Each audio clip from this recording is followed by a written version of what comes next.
لله رب العالمين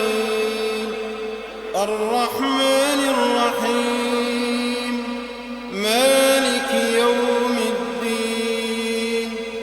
إياك نعبد وإياك نستعين اهدنا الصراط المستقيم صراط الذين أنعمت عليهم غير المغضوب عليهم ولا الضالين آمين.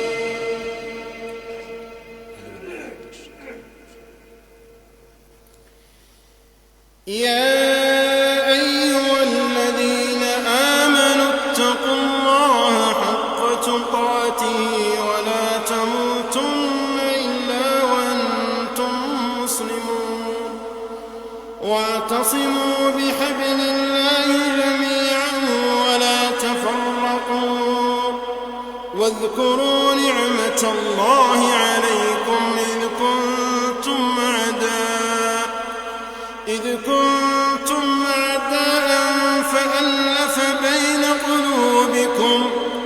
فألف بين قلوبكم فأصبحتم بنعمته إخوانا وكنتم على شفا حفرة من النار فأنقذكم منها كذلك يبين الله لكم آياته لعلكم تهتدون ولتكن منكم أمة يدعون إلى الخير ويأمرون بالمعروف وينهون عن المنكر وأولئك هم المفلحون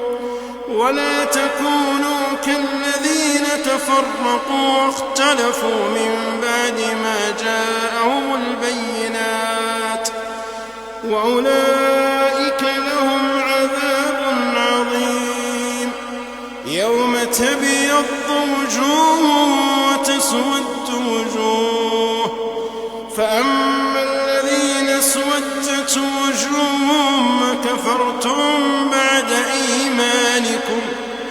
أكفرتم بعد إيمانكم فذوقوا العذاب بما كنتم تكفرون وأما الذين ابيضت وجوههم ففي رحمة الله هم فيها خالدون تلك آيات الله نتلوها عليك بالحق وما الله يريد ظلما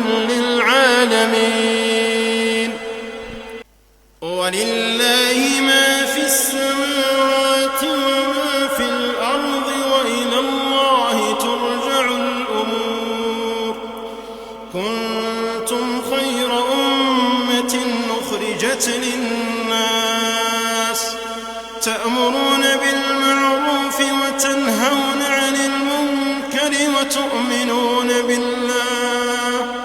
ولو آمن أهل الكتاب لكان خيرا لهم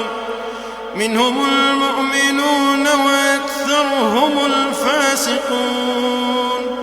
لن يضروكم إلا أذى وإن يقاتلوكم يولوكم الأدبار ثم لا ينصرون